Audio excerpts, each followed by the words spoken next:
We offer this, one of our virtual finance series, as a great way for you to kind of find out all the expert knowledge and know-how A to Z.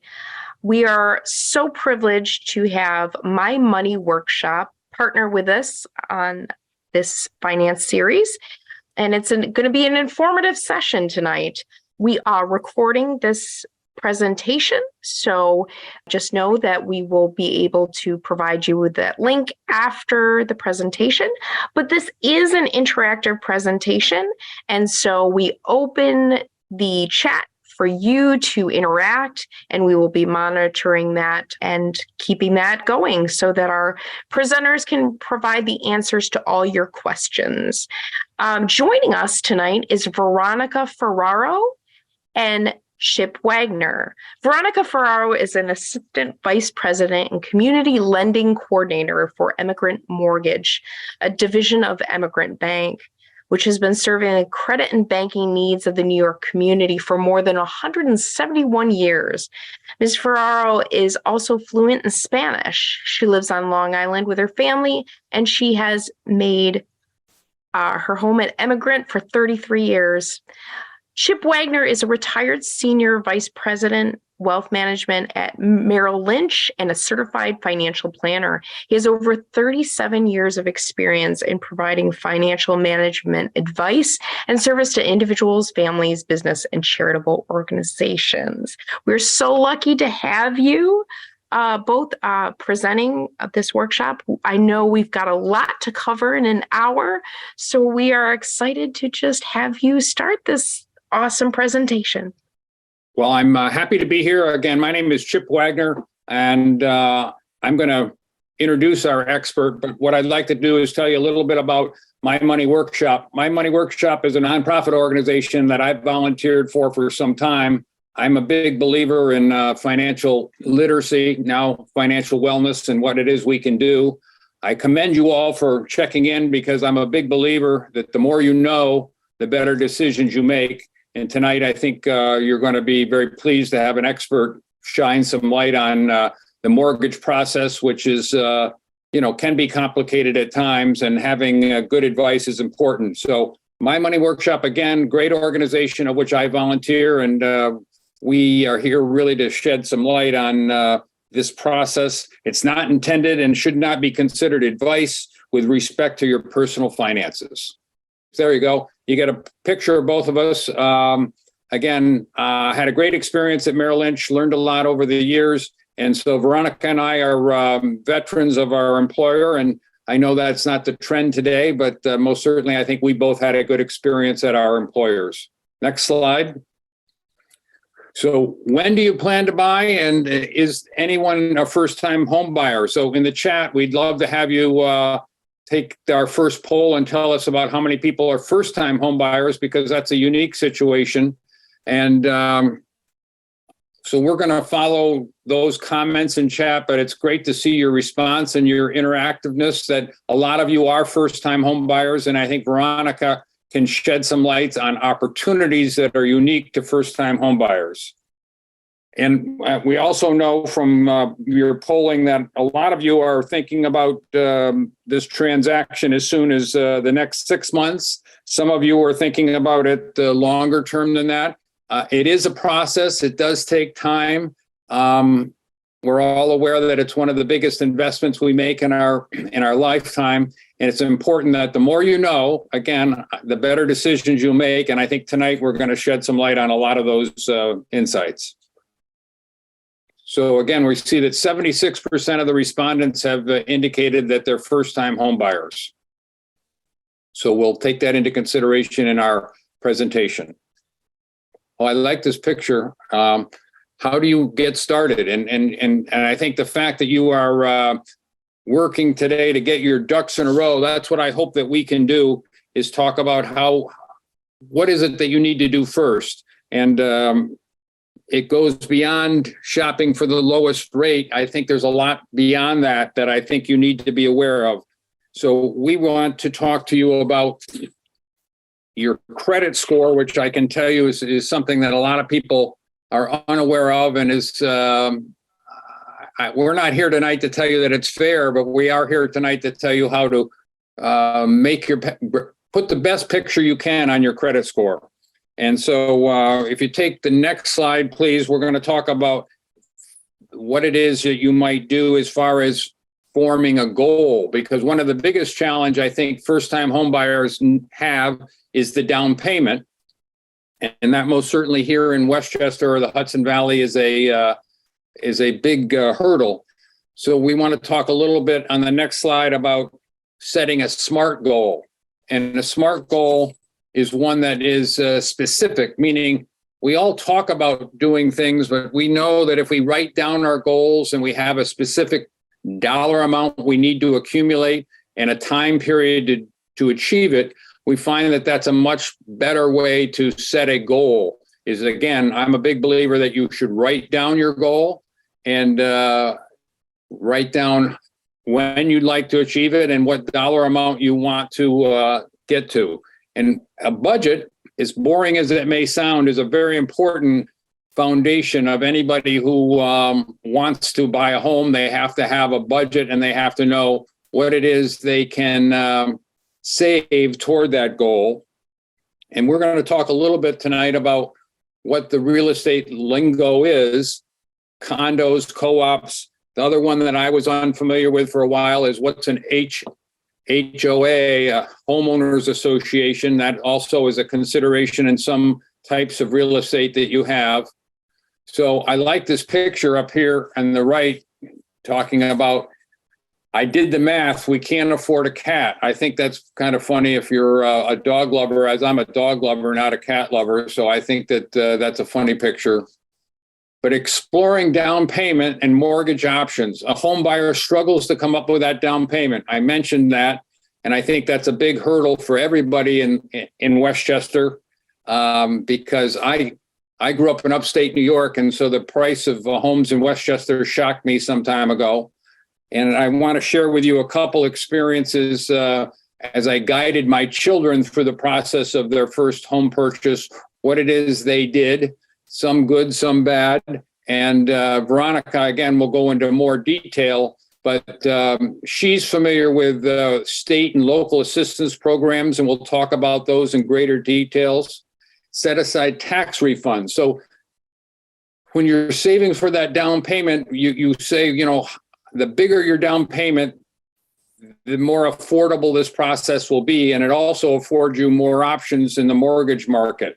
So I would encourage you in between now and when you make that decision and make that purchase, that you want to save any money that you might be able to, such as a tax refund. We are coming up to tax time, such as any raises that you may get through work, because if those are dollars you lived without, then it's easier to set them aside, whether that be in an emergency fund or whether that be in a down payment fund. We would encourage you to have the discipline to save those dollars.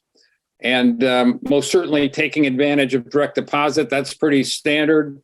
Your bank can divide your income into at least two accounts. So out of sight, out of mind, I think many of you know, in saving for retirement, whether it be a 401k, a 403b, or whatever you might be saving, those dollars that you don't see, you don't miss them because you don't see them. Same thing could be linked to have an account that could be a down payment account where you take part of your paycheck every month to dedicate it to that item. So we would encourage you to think about that. And the sooner you start the process, the better. So this is where I hope to shed some light. A realtor, choose a real estate agent that comes well connected and understands your needs. My daughter went to a open house, and the realtor that was there was the one that she ended up picking. And I can share with you, I think that might be a mistake. The person or the realtor that it's at the open house may not be the right person for you. They may be low on the totem pole. They may not have a lot of experience. I encourage you to get a realtor that best way to get a realtor would be through word of mouth, that your friend, your associate, your coworker has had a good experience with, because a realtor is critical in finding the right home. an attorney is also important. And we all know there's lots of attorneys. In my opinion, there's sometimes too many attorneys, but finding an attorney that specializes in real estate is critical, because a real estate transaction is unique. And here in Westchester, Long Island, Hudson Valley, there's a lot of unique characteristics to those transactions, and understanding the closing costs, which Veronica will go into more detail. It's great to have a lawyer that will explain and educate you in the process, because I've been to a handful of closings, and a good attorney can help you from having any surprises, and none of us like surprises. And last but not least, we're going to give you some insight into a great mortgage lender. Veronica is here tonight to share in more detail the process of mortgages. And it is there's lots of moving parts. And I think Veronica is going to help us sift through those things and help guide you through the process, because there's a lot of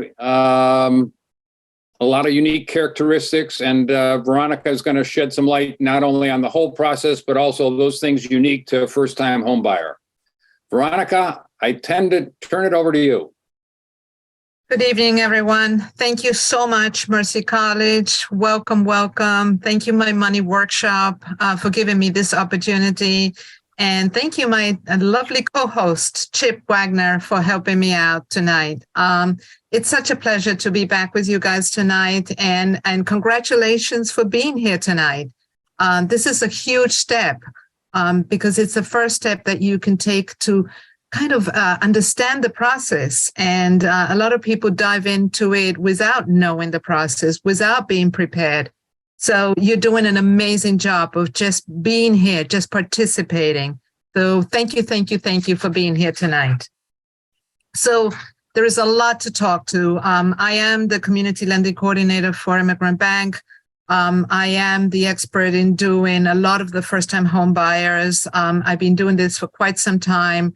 I love to share my information about first-time home buying. I also do seminars about budgeting and identity theft. So I try and do a lot of educational for everybody and help everybody. So we want to talk a little bit about tonight, the next slide, about the steps to purchasing a home. So there's little steps that you can do in preparation. So the same way that you're going to take a vacation, you prepare for that. You research the hotel, you reach the rental car. These are things that you do in advance. The same thing as if you're going to get married, you research, the venue and who's going to be there and the food and everything else. And purchasing a home needs all those steps. You have to be prepared. You have to take those steps before you start even looking at homes. I do have a lot of information that I can share with you, a lot of handouts. So feel free, if you have a specific topic, such as budgeting or what are the needs and wants on purchasing a home, please reach out to me. My email address and information, I will repeat that at the end of this session. But I am open to answer any questions if we have the time today. Or definitely you can reach out to me this weekend on Friday. And if you have any specific questions, again, please don't feel, that you have to have this question answered today. I can do it again tomorrow or over the weekend. I do work over the weekends because I know that that's when you have the time off. So the next slide, please. So these are some of the steps to purchasing a home, but in between each steps, there's so many other little things. So check your credit report and score, because so many times there's errors, there's things that you need to fix. If you have a common name, you may have inherited information from other people or from even your relatives. So there is a lot of tools out there that help you. There's a lot of banks that give you this opportunity to know what your credit scores are, and if there is any movements up or down on your credit, it's a free service that these banks are offering these days. Once you check your credit report and there is these errors or something that needs to be fixed, please work with somebody that is a reputable company. There is a lot of good non-for-profit organizations that help you or loan officers that help you. There is no cost to do this. And if you need to have somebody that is going to help you with your credit report, please find out if this is a reputable company. Unfortunately, there is a lot of companies that take your money and just make it worse. So when talking about credit and, credit repair, just go with the people that are experts and that not take your money up front. Unfortunately, a lot of them do, and it's illegal. The second step is figure out how much you can afford. Sometimes you have to kind of see where you are today and how much you're going to be saving in the next 6 months or 12 months. So you want to find out exactly how much you're going to need to purchase a home. And those are moving parts because the prices of homes may change, your income may change, your priorities may change, and obviously the interest rates may change. But it's good to have a feel of where you are today and what type of home you want to buy. Find a real estate agent. Like Chip said, there's some very good real estate agents. Try and work with somebody that is going to hold your hand and is going to be there every step of the way. A lot of these people say, oh, are you ready to buy now? And they say, well, no, I want to talk about it. And they say, oh, well, call me when you're ready. Well, that's not a good real estate agent. You want somebody that is going to, kind of walk you through the process, but not pressure you. Get pre-approved by a lender.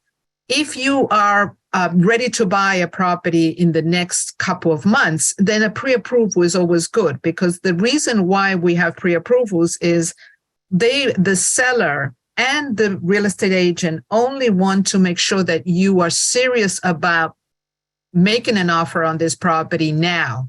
And so they want to make sure that your credit is good, that you have your income, that you have some money put aside. So a pre-approval is going to do all that. The pre-approval is a very intense process. We look at your tax returns, we look at your credit scores, we look at your assets, we look at your employment. We basically look at everything that's to do with you and your finances. The only component that is missing is the property itself. But we do ask more or less the area that you're looking to buy and the purchase price and how much you're willing to put as a down payment. So pre-approvals are very important. They're free, and you really shouldn't have a lot of pre-approvals. You should talk to lenders to see which lender fits your needs and is listening to your needs too. So you really only need one pre-approval. And if after the fact that, this pre-approval system didn't work very well with this person or this bank, you don't have to end up with that company. You can go to another lender. And there is lenders and brokers and bankers. So, you want to kind of shop around to see who's going to be the best fit for your needs. Start looking at homes. So I have a lot of handouts that give you an idea of what are your needs and wants. What is important to you? Do you want to be close to, to the railroad? Do you want to be close to work? Do you want to be close to shops? I have, again, a handout that gives you ask you all these questions. So then you start saying, okay, I know where I want to be now, or more or less what is important to me. Make an offer. Once you've found that home and it fits your needs and it's within your budget, you're going to make an offer. You're going to get that attorney that is a real estate attorney. Again, remember, a lot of people say, oh, I have a friend, and you end up with an attorney that has nothing to do with real estate, and you may be a little bit more difficult for them to explain the process. So find a good real estate attorney. And then you want to there's a difference in between an appraisal and an engineer report or an inspection. An appraisal is what the bank is going to do to see if that property value is within the value of that area. So they're going to look at other homes that have sold recently, and they want to make sure that the value or the purchase price that you are paying is consistent with the value of the other homes in that specific area and in that specific school district. An engineer and an inspection is a little bit different. What you can do is, before you go into contract, you want to make sure that the property itself, the guts of the home, is up to par. The roof, the windows, the plumbing, the electricity, That's all that information is going to be in that inspection report. And it's going to give you an idea. Well, this is not the house that I want to buy. It needs a new roof. The plumbing is not well. So before you go to contract, you want to have that inspection report to make sure that you're not getting yourself into, that famous movie, The Money Pit. Get insurance and establish utilities. So you want to make sure that you have the right insurance. So the insurance is the homeowner insurance. Please take time to read the homeowner insurance. What are the deductibles? What does it cover? Because once you have that insurance and hopefully nothing happens to the property, you want to make sure that you're covered. If you're close to water, does it have flood insurance? Because you may need that flood insurance. So all those things, take the time to read that insurance policy. Establish utilities. Is it gas? Is it electric? Is it oil? You're going to need all these utilities. And finally, the closing date, then you move in. But again, these are just 10 steps, but in between these 10 steps, there's probably another 10 steps. So next slide, please. So making a housing decision, this is what I was talking about the worksheets. I do have a lot of worksheets that basically kind of walk you through your priorities. Is this a safe neighborhood? Is it the school district? Is that important to you? Then the other worksheet that I can give you, the handout, is what to look for in a real estate agent, what to look for in an attorney, what to look for in the bank. These are all things that are new to you. It's like me trying to read an MRI. I have no idea what an MRI, if I'm looking at it backwards or, upside down, that's why we need to guide you, to help you, because, a lot of times this is your first home and you need to understand what goes into it before you start making an offer. So again, please, if you need any of these worksheets, I would love to share them with you. They are a great fountain of information. And it's funny because sometimes you do this worksheet and you look at it a few months later and it says, no, this is not important anymore. I need more in an office space because I'm working from home. I need a yard, so sometimes our priorities change. So sometimes it's important to look at and make that priority, see if that was an important issue 3 months ago and now things have changed. So the next slide, please. So this is, we talked about preparation. So again, if you have any questions, please put them in the chat. I'm going to try and answer as many questions that we have. Prior to this webinar, I was already given 30 questions that I've, tried to answer as many as I can. But definitely, I'm going to share my email address.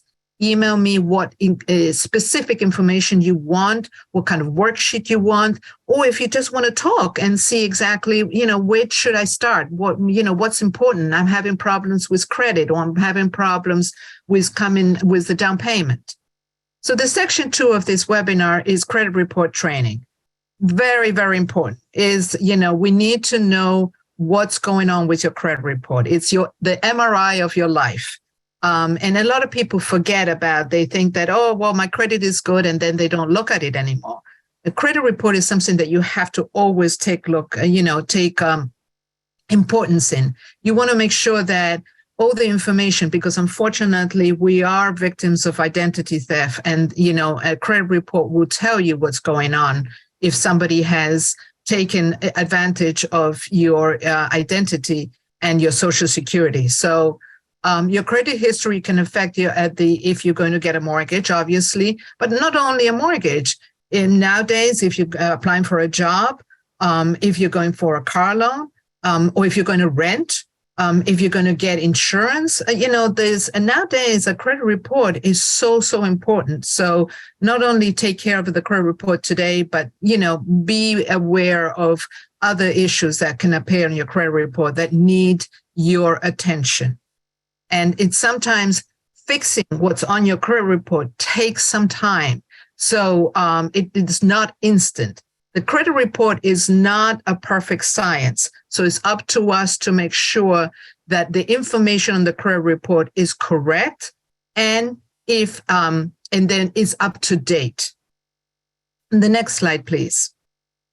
So what's listed on your credit report? A lot of information. Believe me, they know a lot more than what you think about us. So they have where we've lived, what type of jobs, what names we've had on our credit in the past. It basically has a lot of your identification information. Not always correct, but it pretty much close to it. It has all your debt, some of your current bills, obviously all your public record information, and anybody that has run your credit recently. So a lot of that information stays in your credit report for quite some time. So, just because you think that, I'm going to write to the 3 credit bureaus and have it taken off, that doesn't happen. It takes a while to fix something if there is an error. So the 3 different Experian, Equifax, and TransUnion, these are the companies that collect all this information. So Visa, MasterCard, Macy's, all these companies send all this information to these credit bureaus, and that's how it's translated into your credit report. So who uses credit reports and scores? We talked about it. It's landlords, utility companies, cell phone companies, insurance companies. If you have a homeowner insurance and you want to change it, they may well check your credit to see if you're a good payer. Employers, we've talked about that, very important. They basically, depending on the type of job, your employer will make sure that you're not a risky person and you've had some credit issues in the past. Some state agencies, and organizations will look if you basically, depending on what type of, you've been going to be lending, some information about, your past history. That's important to have for these organizations. And the next slide, please. This is my favorite slide because basically this narrows down exactly how your credit scores come up to, basically what do they use in this pizza pie here. So 35% in your payment history. Very, very important. Your payment history, I've had so many cases that somebody had an excellent credit score, went on vacation, and forgot to make their auto payments, and their credit score went down sometimes by 40 or 50 points.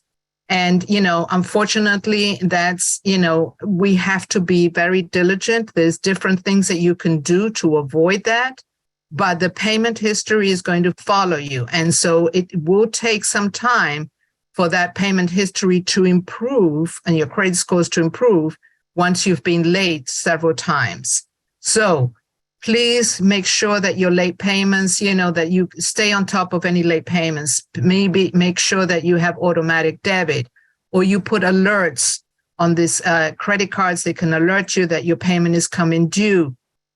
So, the student loans, that's another one. That's a big one with student loans. A lot of these student loans are deferred and or furloughed. And, it's up to you to stay on top of those student loans to see when they're going to become due. It happens a lot that these people, a lot of students think that they're not, they're not due, and suddenly they start to be due and you are now late on your student loans.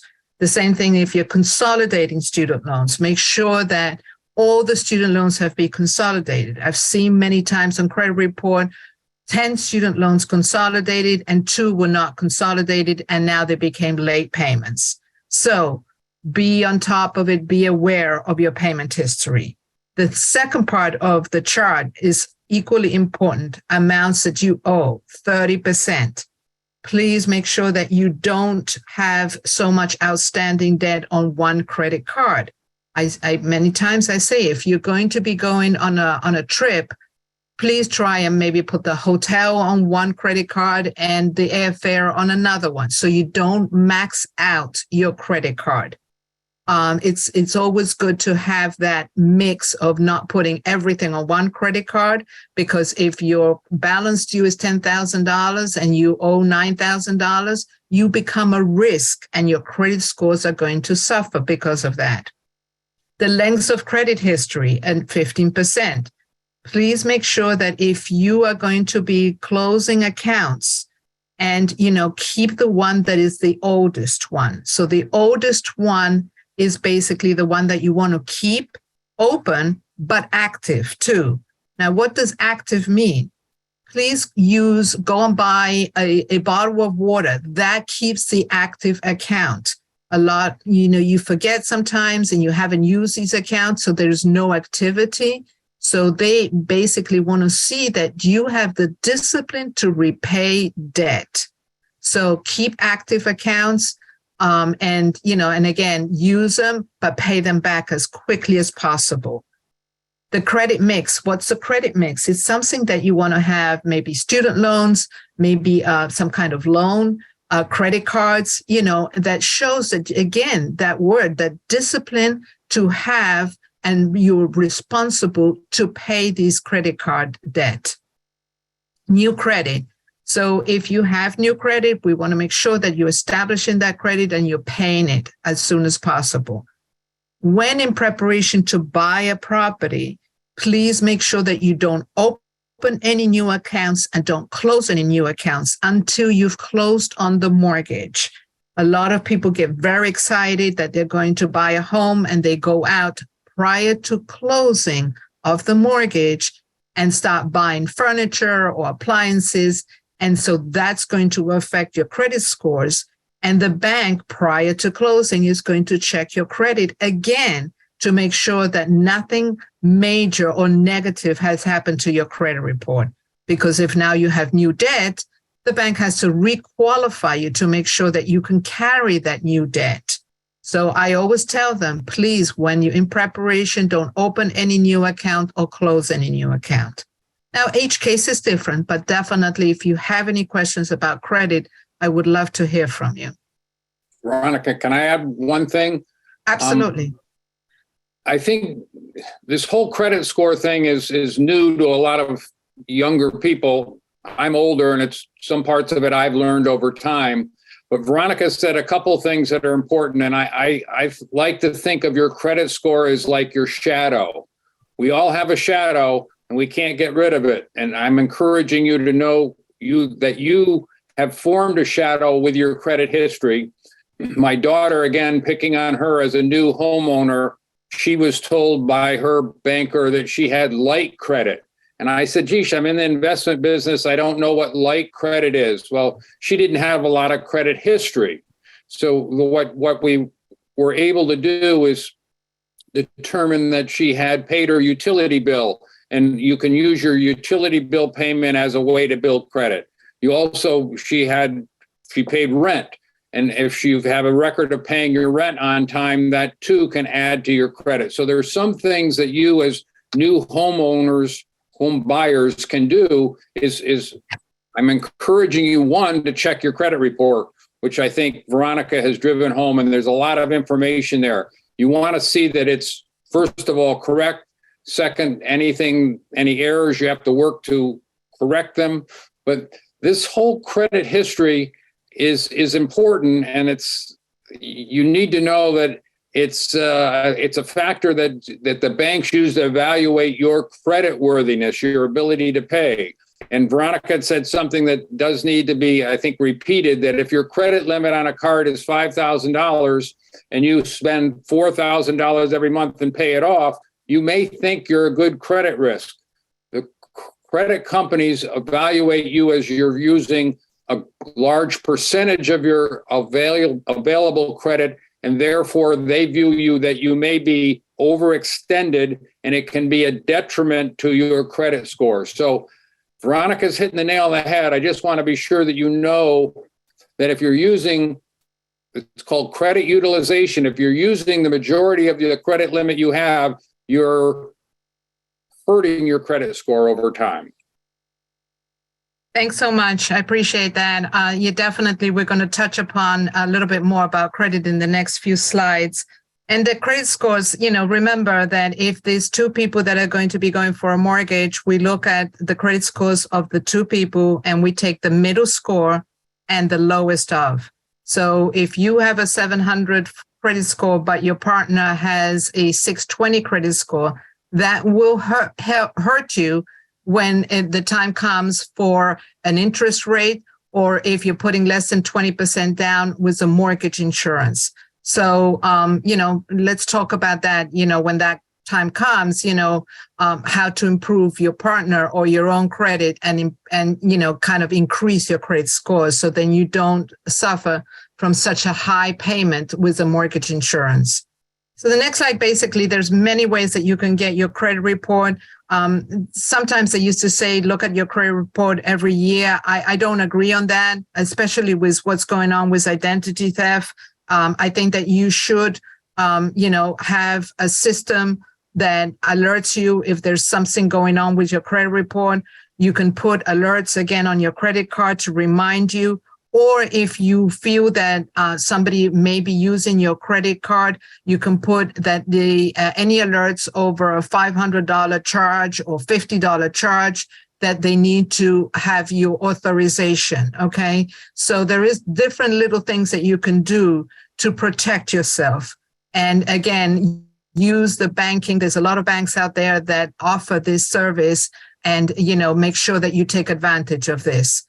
If you feel, again, that you have been a victim of identity theft, you can always put a freeze on your credit report.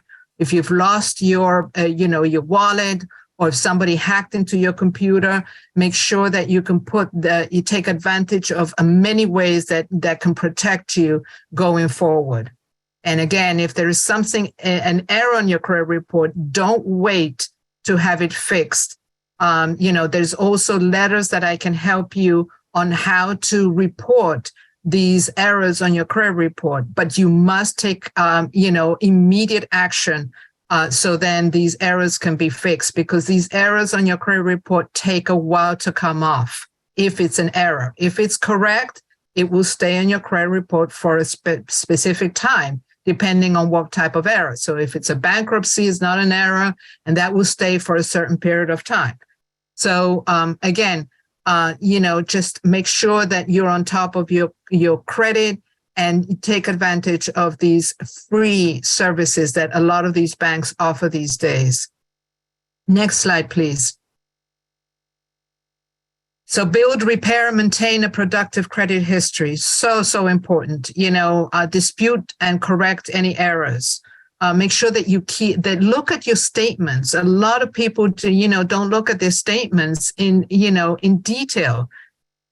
If there is an error, just dispute it right away. Make sure the collections account on your credit report, are yours. Pay your bills on time. Don't wait for the due date. Try and pay it before the due date. That will help you with your credit scores. Try and use what we said with chat. They basically 20 or 30% of your available credit. Again, if you have a lot of debt or there is an emergency in your family and you need to use your credit, try not to put it all on one credit card, kind of maybe use 2 credit cards if you have to travel. Keep all accounts open. I can't stress enough. Don't close the accounts that are the oldest ones. Keep those open and active. Older accounts, too many inquiries can negatively affect. It's your Social Security. Don't share it. Don't let everybody run your credit, because it is going to affect you. It all depends if you're shopping for a mortgage. Sometimes if you do it within a certain period of time, within 45 days, the credit may use it as just one inquiry. But if you continuously give your Social Security and your date of birth, they're going to keep on running your credit. So be very aware who you're giving this information. Pay your taxes and child support in full on time. Really, really important. If you already own a home, your real estate taxes are very important, and they do, and that's going to come up on your credit report, and it's a big negative on your credit scores. Your next slide, please. So documents, there is some companies out there that take what is called alternative credit. We Emigrant is participant with several grant companies, non-for-profit organizations that give grants for your down payment and closing cost. Sunny Mae is one. We're approved a lender to offer Sunny Mae, which is a government agency that helps you with down payments and closing costs. They have very good interest rates. And if you don't have a credit score, they will take alternative credit. What's alternative credit? There's a lot of things that don't show up on your credit report. Utilities is new one. Like Chip said, if you have light credit or no credit, you can ask utilities companies to report on your credit report, but make sure that you pay them on time now. So you don't want to have them reporting your credit report and then you miss a payment, because that's not going to work for you. So alternative credit is rent. If you're renting from a management company and you have 12 months of on-time payment, that is one of the best alternative credits that you can have. So make sure that you keep a good record of your rent payments, because that's going to really help you if you don't have any credit scores. Childcare, again, cell phone bills. A lot of these things don't report to your credit, and you can use them as alternative. Even Netflix, any of those new things that definitely don't show up on your credit, you can use as alternative credit. So we want to build the credit, but we also maintain the credit. Get a secured credit card. A secured credit card is going to help you. You go to your local bank that you're comfortable with, and you want to apply for a secure credit card. So you're going to deposit some money into that account, and then they're going to give you a secured credit card, but make sure that you use it, because that's the whole idea behind a secured credit card, that you're going to use it, pay it back, use it, pay it back, because you're creating that credit history and that discipline to pay. Become an authorized user, get a cosigner. Again, a lot of these government programs for mortgages allow cosigners, not only a cosigner for a credit, but also a cosigner to help you with the mortgage payments. So things are changing dramatically and making first-time home buyers a lot more easier than it was. The easiest one is the store credit or the gas stations. Those are easiest to apply for. But again, not only that you've applied them, but you use them, periodically. You want to make sure that you constantly use and pay them back. Maintaining your credit is you want to pay your bills on time, as we agreed. Continue to pay down your debt. Make sure that you're paying the credit cards that have the highest balance and the highest interest rate. Unfortunately, these interest rates are 22% these days, and it's tough to catch up. So try and, work on those credit cards that have the highest interest rate. Again, keep the proportion of credit and low compared with credit limits, and pay your child and tax. We talked about the everything has to be paid on time, because those are big credit scores, negative credit scores. The next slide, please. So we have a lot of questions and common questions that people ask, for being first-time home buyer. So the next slide. So what is the most important thing first-time home buyers need to know? So first, you need to identify when are you going to be ready to buy this home? Do you still need to fix your credit? Do you need to save some more money?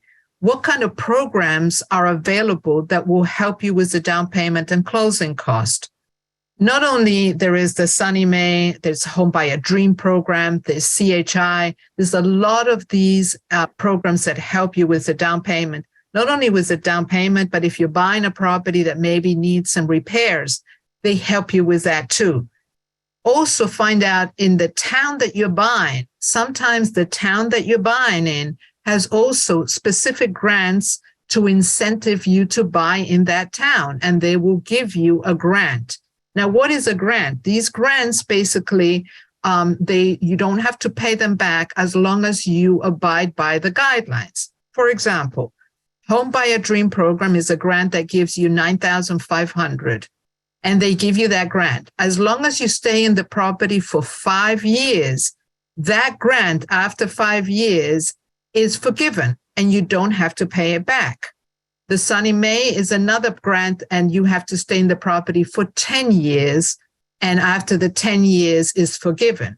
If by any chance you move within the first 10 years, then you have to repay a portion of that grant. It's prorated, so you don't have to pay it all back. So take advantage of these grants. Educate yourself about grants within your neighborhood or in your town to see if there's additional grants that can help you. You have to qualify for these grants. based on your income, based on how many people will be living in the property, and also based on your, the purchase price. So how and where should a first-time buyer look for their first home? We talked about this a little bit. We touched upon what's important to you. These handouts will kind of guide you as to, okay, I need to buy something where I can, have, my parents live, or maybe a friend live with me, and I needed 2 bedrooms, or we're going to start a family. So those are the priorities before you even start looking at homes. What is the most 5 important things that will basically say, okay, this is the type of home that I need? Maybe you need a 1 family. Maybe you want to buy a 2 family because you want additional income. Maybe you want a co-op and you don't want to be worried about owning a property. Now, what the difference in between a co-op and a condo, I'll briefly touch upon that.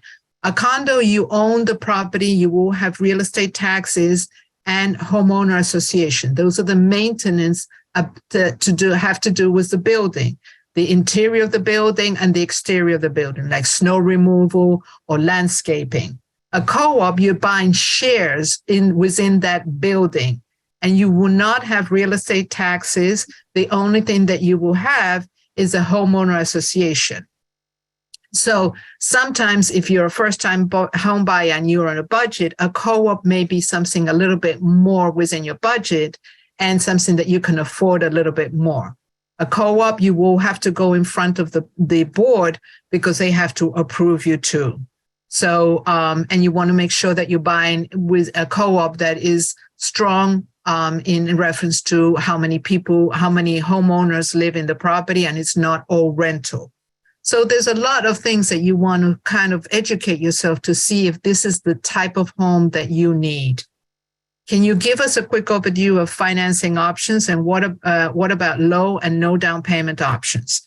So depending on the type of property that you're buying, for example, if you're buying a 1-family home or a condominium, there is programs out there that are available with as low as 3% down. And then the rest of the money for maybe closing costs will come from these grants. Bear in mind that if you're putting 3% down, the mortgage insurance will be a lot more higher than if you would be putting 10% down. As a reminder, mortgage insurance is basically always going to take effect if you're putting less than 20% down. And the mortgage insurance is also going to review your finances to make sure that your debt to income ratio is within their guidelines. And so basically the next question is, how do you come up with a down payment? So take advantage of these grants. These grants will help you with the down payment and the closing cost. And you can put all these grants together. So you can have, I did a few loans last year that had 3 grants back to back that helped them with the down payment and closing cost. One of the grants helped them with the repairs. They needed a new roof, and the grant helped them with a new roof. So, kind of see if that's the type of home that you want to buy that is maybe needs a little bit of repairs, then, take advantage of these grants. If you want to buy a home that doesn't need repairs, then you may have to pay a little bit more for that home. Where are the mortgage rates now? So, this is something that, if you're looking to buy with the rent payments are so high, sometimes I've talked to people that they're paying more in rent than what the mortgage payments are going to be. Renting is great, but, home ownership is even better because, now you have a deduction in the interest that you pay. It's yours. You can paint, you can do anything to that property, and you're creating equity and you're creating credit as it goes on. So before we want to talk a little bit about some home buying mistakes to avoid, not budgeting enough for closing costs. Again, when you're talking to an expert at a bank or a mortgage broker or a bank, please have them break down things for you. What is the down payment? How much the down payment is going to be? How much the closing costs are going to be? Do I need reserves? What is reserves? Well, you put them down payment, you pay for the closing cost, But now you're walking in and you have no money for repairs. If something breaks down, you need that cushion, that repair, that basically if something is always going to break down. So you need that reserves. Always try and keep that reserves for after that you've closed. So then, if something happens, you can fix it. Not saving enough money for moving expenses. So again, those moving expenses can be very costly. Plan ahead how much these home improvements are going to cost once you moved in. Can they wait? What's the priority in this project? Maybe the appliances are the most important thing, because if they break down, the heating system, is that something adequate? Does it going to need repair anytime soon? Do you need to have maybe a contract in case the heating system breaks down and they come and fix it? So all these things that, unfortunately, sometimes we overlook when we're buying a home, but it's not only buying the home, but what comes after that you have to be prepared. Before a home buyer closing a home, that requires the buyer to homeowner insurance. We talked about it. So important to buy homeowner insurance, that you know exactly what type of insurance you're getting in. The deductible and the insurance policies have changed dramatically because we've had so many of these floods and hurricanes. So these insurance companies have increased tremendously over the last few years. You want to make sure that that insurance is covering you properly, and the deductible is not that high that, that will fix something if something happens to the house. Veronica, I want yes. to give you the 5-minute warning. Oh, 5-minute warning. Okay, next slide, please. Thank you so much. So compare your options, get a loan pre-approval. So we talked about that. Very, very important. If you need to talk to somebody before you're buying a home and you're not ready to buy that home, make sure that that person is going to be there for you. A lot of these loan officers will say, oh, no, just come back to me when you're ready to buy. That's not the answer that you want. You want somebody that is going to explain to you what is available. Know your credit report, very, very important. What's on your credit, what needs to be fixed. What's your credit score? Do you have enough credit, or do you have alternative credit? Next slide, please. So I know that there is tremendous amount of questions, and I do, please, forgive me that I haven't got to all of them. Again, there is a lot of down payment assistance in Westchester County. Through CHI, Sunny Mae, and the Home Buyer Dream program. Basically, if you have any questions, my email address is my last name, ferrerov@emigrant.com. And my cell phone number is 631-786-0898. Please make sure that you follow my money workshop through different social media. And Chip, if you want to say last few words. Well, I just think that it's great for everybody to have taken the first step. The more you know, the better decisions you make. That sounds like a broken record, but I encourage you to be a smart consumer.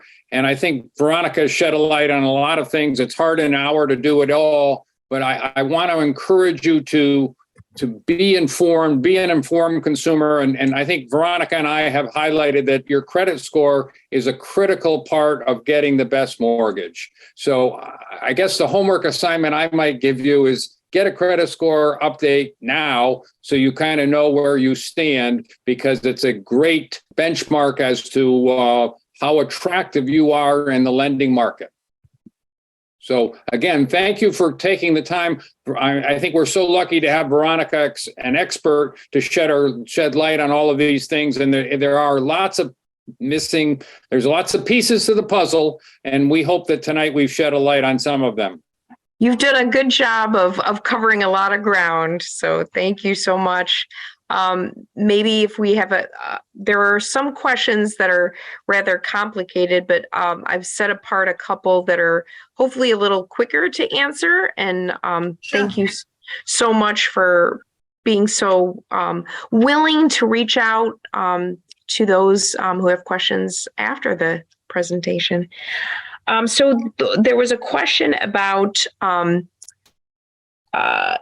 credit reports run by different vendors, is that bad for me or good for me? So every time that your credit is run, it depends if it's a hard pull or a soft pull. So you need to know the difference in between the hard pull and the soft pull. So the hard pull is whenever you're going to be applying for a mortgage or a car loan, or you basically, buying a very big item, they're going to run your credit to make sure that you have a good credit score and you fit the guidelines. A soft pull is when, for example, you have a credit card and they want to increase your limit. And so they're going to check to make sure that you have been paying on time and it won't affect your credit scores. So I'm sure, please try not to give your credits, your Social Security out and have a lot of people run your credit, because, that's not going to help you. Once you know that your credit is good, and you're shopping for an interest rate or you're shopping for whatever it is, they said, look, please, I don't want anybody running my credit. And I know that my credit is good and my credit score is 700 or 680, whatever it is. Please give me the information that I need to be educated in what you're offering. So no matter what is it that you're doing, if you're buying a car or your mortgage or whatever it is, please try and not get a lot of credit run on your credit scores. There was another question that said, would it be best to get a mortgage through a credit union? So credit unions are great. Again, banks are good, credit unions are good. Again, mortgage brokers are good. Just find out who's going to be the right person for you. And if they are able to offer these grants, that will help you. These grants are not available for everybody. So, just make sure that you ask the right questions to see exactly what available they have. Again, make sure that you ask the questions. I need assistance. I need what kind of, grants do you have? Some banks have their own grants. But again, take advantage of, a lot of people don't take advantage of these first-time homebuyer grants. One thing I would say, more important than the institution is the individual. And Veronica, being an expert with all of that experience, you want somebody, she said it, and I'll reinforce it, is to hold your hand. The process is complicated. You need an advisor who is not interested in closing the loan, but guiding you to the right solution. And I can only tell you, having bought 5 homes, that it's not so much the rate as it is the help through the process and getting the right loan. So Veronica has that expertise that you'd love to tap into. Thanks so much, Chip. Yeah, a lot of the first-time home buyers that I did last year, it took them sometimes 6 months to a year to find that home. Unfortunately, the market is a little bit difficult these days because the prices are still high, but there is adjustments coming up. It's not so much of a seller's market anymore. And again, if you're buying a property that maybe needs a little bit work, don't be afraid, because there is grants that help you with the repairs. It's important to find the perfect match for you and the right person for you. One of the questions that came up multiple times was regarding resource lists of reputable companies, nonprofits, and where to get kind of information about available grants. Is there a one-stop shop that you know of, or is there a resource that you could direct that might have that information? Now, I wish I would have that magic wand to tell you this website is going to give you all the information. When you're shopping, when you're talking to a couple of banks or credit unions, you're going to have to ask what grants. If you are buying in a specific, like out here on Long Island, there's a couple of cities that want people to move in, and they're offering a special grant, and they want first-time home buyers. If you're moving into this particular town, we're willing to offer you an additional monies as a first-time home buyer.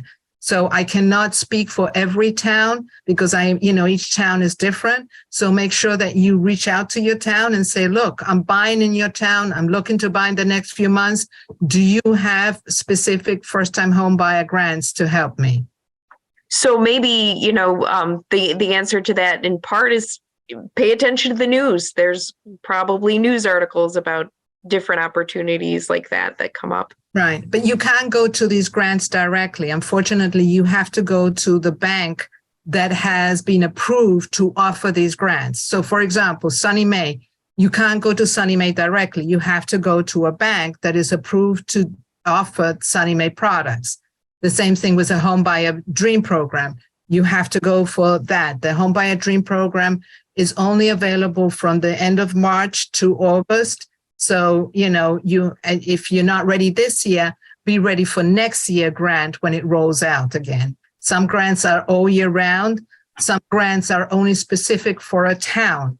Like CHI is only specific for Suffolk and Nassau County and specific for Westchester. So, my job is to put all those little pieces of the puzzle together to make sure that's the perfect grant for you. And so again, ask these questions when you're talking to a bank. What can they do for you?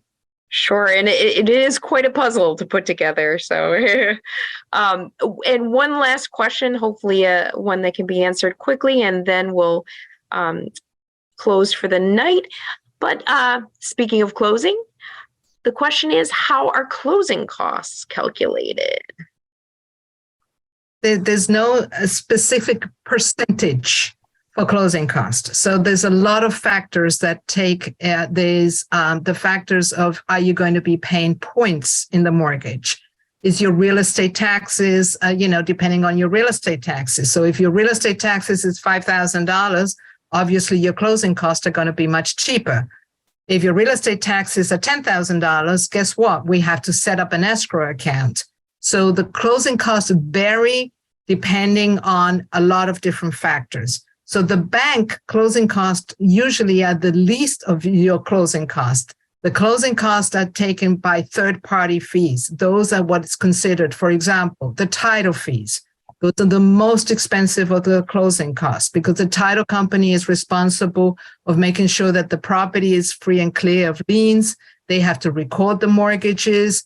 They have to do all that. The state mortgage tax, depending on where you're buying, there's a state mortgage tax that you have to pay. So there is no specific percentage. Some people say 5%, some people say 7%. But again, there's different little numbers that may affect that number, that final number. The good thing about the bank regulation, and banks are the most regulators of all the industries, is that we have to disclose your closing cost up front. Everything has changed. In the past, you would find out those closing costs towards the end. Now you're closing cost at the beginning. So there's progress. Yes. It's no surprise. So when we send you what is called the loan estimate up front, that is going to be as close and accurate as possible as to what your closing costs are going to be. There is factors that we may not know for sure, is, for example, the real estate taxes. Sometimes those numbers change, and the homeowner insurance. Those are things that we don't know. And again, your attorney is going to charge you, and you're going to have to factor that in and add that to your closing cost. But everything is very, very transparent now. So there's no surprise. Thank you for demystifying all that, and we'll close on closing costs. A nice way to end the evening. I just want to thank Veronica, Chip, and My Money Market for just this wonderful presentation. Thank you, Leah. Thank you, Marisol. Thank you, Alexis. Thank you, Chip. Thank you all. And thank you guys for being here tonight. Good luck in the process.